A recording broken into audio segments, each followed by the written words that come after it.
Good afternoon and welcome to Wholesome Roots.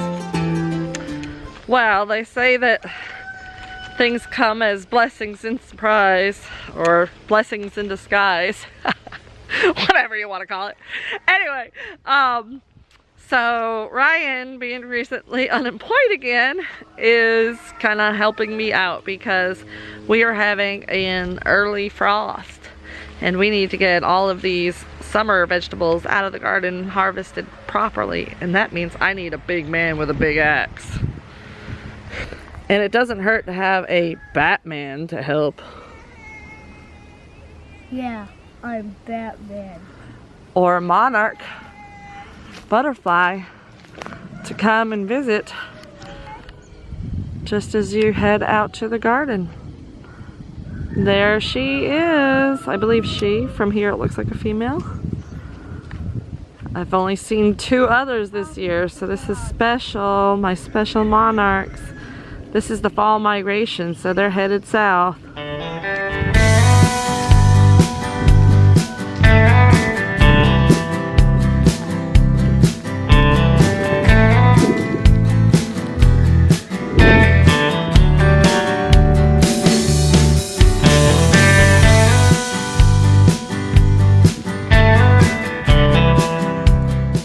And of course, Darth Vader has to help us as well. Hello, beautiful goats. Some healthy, happy animals in this herd. You guys are so handsome. Doing quite well. Getting big. The babies are getting big. Oh, they're getting big. Fancy girl's just following me. She doesn't care what obstacles lay in her way. She will get to me any way she can. Rosemary too? Yeah. Sweet girls. Sweet girls.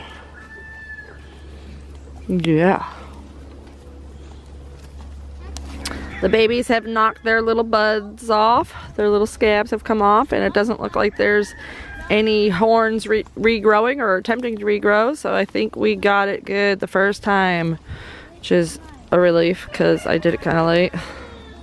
So this is our big job today, getting the big okra down and out, loosening the soil under its roots to get our sweet potatoes out. And if we can get that done, that'll be great. And then the peppers harvested and the ginger actually pulled out as well. It's a lot of work. I'm hoping to get as much of it done as possible. 1 down and many more to go. Ryan's axe is making short work of it. My pruners would have taken me all day to get these cut down. I'm so glad I have Ryan and his big sharp axe.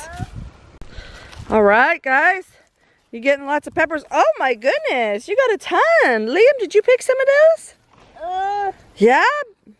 Did Darth Vader help you? All right, Batman's picking lots of them. Good job, boys. We'll have to make some more pepper sauce, huh? We just kept, I was doing red ones and yellow ones, and we was doing red ones. Okay. Sounds good. We were doing both, but I picked it. A bird picked it green on the way. Oh, that's okay. You can leave it in the basket. It might ripen still. If you accidentally pick a green one, still keep it in the basket. There's a red gross one. Ew, gross. Maybe Rooster was in it, but I think he was feeling spicy, and then he wandered away somewhere. Yeah. Had the woods, maybe. Oh, not. He's our ninja rooster. Ryan ran in the house for a little bit with the boys to get us some more water and have them wash their hands, because I think somebody got some hot pepper on their fingers that was like a rotten hot pepper. So we're just making sure that they're not going to get it in their eyes. So we are busy working, all of us. The boys are picking peppers. We're getting ready to dig up this bed of sweet potatoes now. So we planted these sweet potatoes very late in the season, so I wasn't really expecting too much. But we've got some little tubers here. This is the first shovel I dug, so this is just the beginning. Hopefully we'll come across some that got a little bit bigger, but even little sweet potatoes are delicious and nutritious. So what's the method you're using? It's called the primitive, I don't know what I'm doing method of looking for the center of the plant and digging it out and following any roots that I see. I just saw a root right here, I swear. But there's no potato. But I know there was. See, they're not as big as I had hoped. But it's still food. Small potatoes. Oh look! There's some bigger ones that have come up on the surface. They're a lot bigger. So I might just be on the outskirts of the main roots at this point, and once I get in deeper I might get bigger ones, hopefully.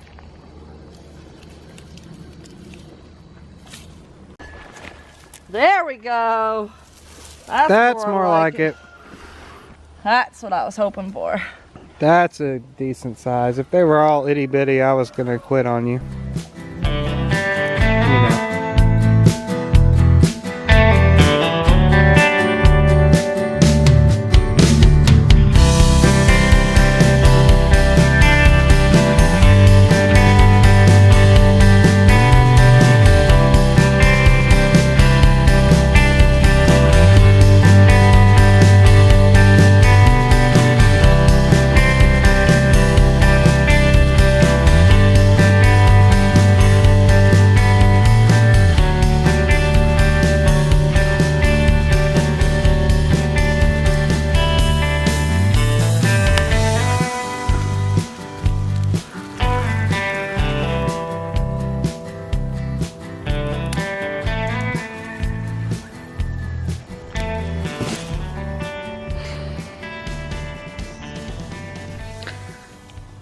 So I've noticed in a lot of my videos about the ginger that a lot of you have commented that you've never tried growing ginger and it seems like a unique thing to you.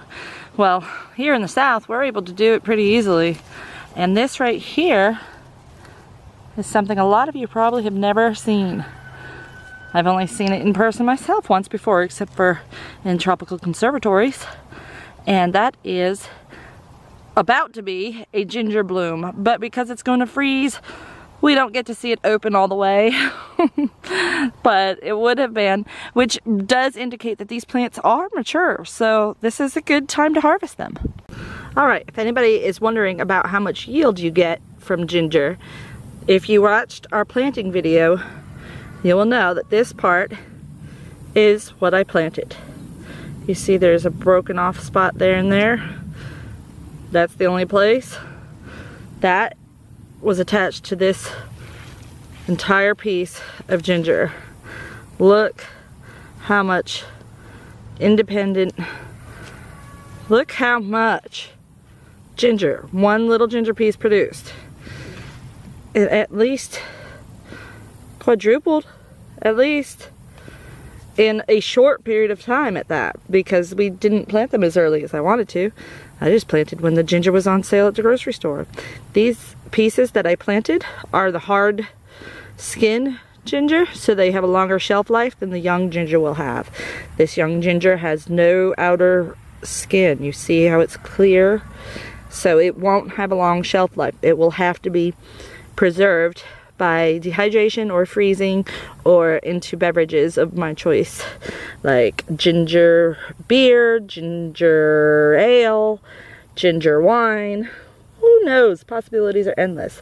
But I will be starting a ginger bug right away and getting this started to make some ferments.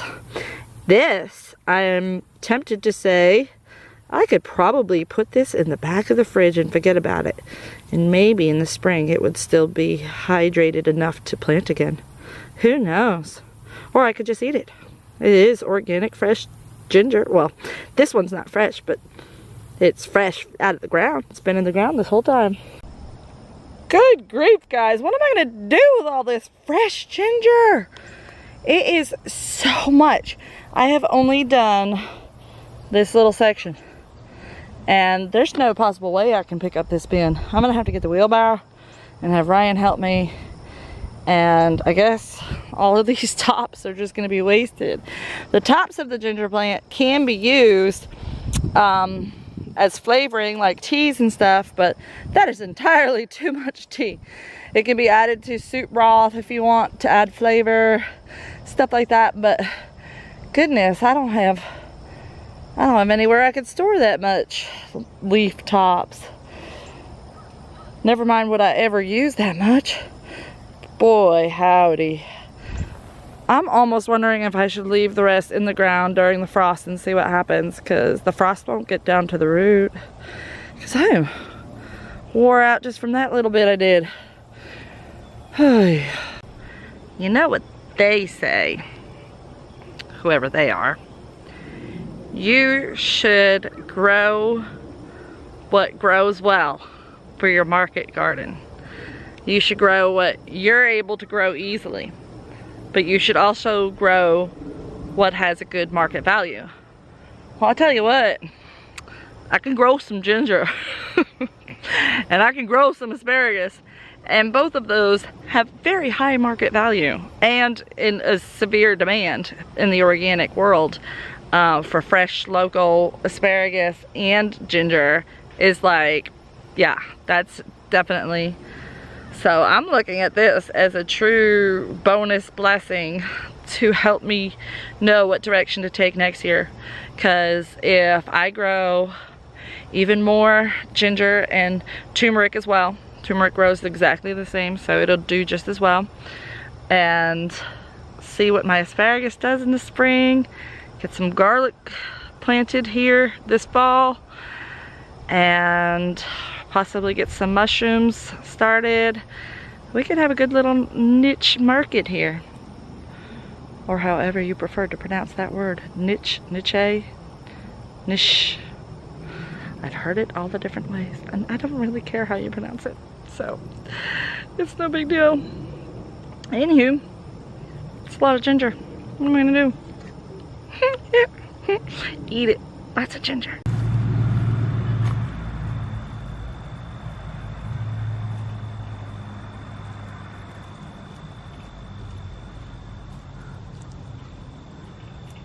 Well, hello, Mrs. Duck. Have you come to beg for food? Yeah, food. You heard that word all right. Let's go get you some. There's my girl. She loves her food. She just loves it. Yum, yum.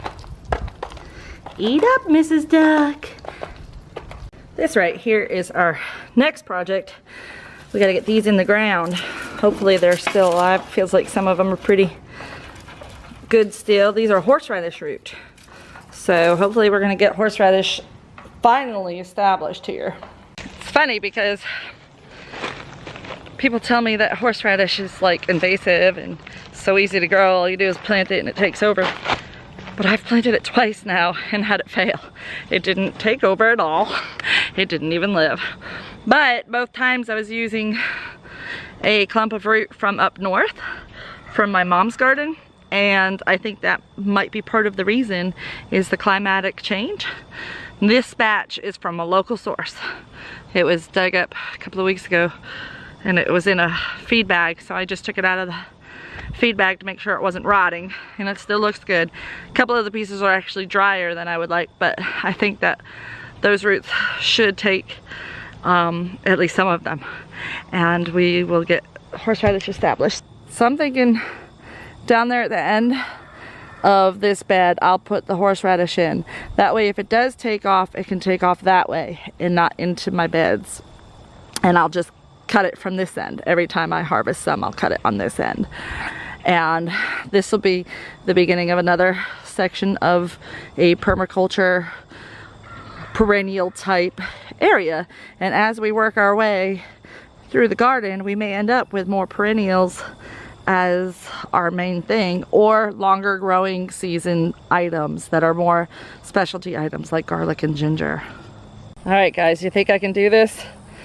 I've got all my peppers the boys picked, all the okra I picked, all the sweet potatoes we dug, all the ginger I just finished digging, all loaded up on the wheelbarrow. I'm gonna try to get it to the front porch where we can store it away from the freeze, and lay the sweet potatoes out flat so they can finish curing, and the ginger as well. Ryan is inside now with the boys doing dinner, so I'm trying to get this finished up. Goats are absolutely thrilled with our gardening today. Sweet potato vines that I was going to harvest for us. I was going to blanch them and freeze them and have plenty to last all winter. And then I realized that that would just take way more time and energy than I have right now. And so I figured, good for the goats. They are also enjoying the okra. I'm not giving them a lot of the okra because I don't want them eating too much. Well, and the same with the sweet potatoes vines, but they love them. And look at Fancy girl, what are you doing to that okra? Oh, that's so funny, because like I wanted to make sure that it was okay to give them the okra, and what I found in my research was that they don't usually eat the pods. Fancy does. Fancy, is this like stuck on your tooth? I wonder if the string is stuck on her tooth. She sure isn't. Oh, no, she's moving it around her mouth. She likes it. I thought that the spiny and sliminess would be like a texture turn off for goats, but apparently not. I should have known, because at my old job where I was garden manager, the goats would get loose all the time from the petting zoo of horror that they had there, and they would come up into my garden and eat the okra.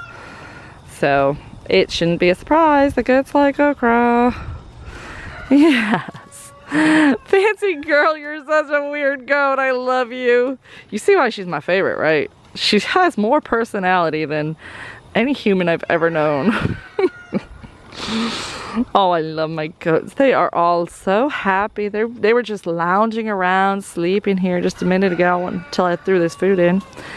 Don't worry, the boys got some too. I'm about to go bring them a couple more branches so they can enjoy some more. But they're all enjoying it. Such happy animals. She's peeling the skin off. That's weird. I guess there's good stuff in there, huh, Willow? You know better than me. Always, always, always research the plant type that you are planning on feeding your goats before feeding them. It is not safe to feed them just anything. Many plants can have toxicity reactions for goats. And even if not toxin reactions, you don't want them eating too much. They can get sick bellies from eating too much green stuff. So they are just getting handfuls here and there so they don't overeat. So I'm gonna save some of it to give them tomorrow. Did you enjoy that, Mrs. Duck? Was that good? You going back to the pond? You love your pond, huh? It's so funny, I saw her out there in the pond and I saw her go and make this weird noise, and she was jumping up in the air but like landing back in the pond, and I'm 99% sure something was nibbling her toes, whether it be fish or turtles, because she scooted over to a branch and climbed up real fast. Smart little duck. I just love her. She's so sweet. Too bad she didn't hatch out chicks, but she was not having the safe way of doing it. She might end up deciding to be broody again in a safe place that might work, that I could switch the eggs out on her. But until she's in a safe place, I don't want her nesting anyway, as much as I want babies. Well, I think that about does it, y'all. I'm gonna call it a day. Thank you for watching. You know the drill. We'll see you next time on Wholesome Roots.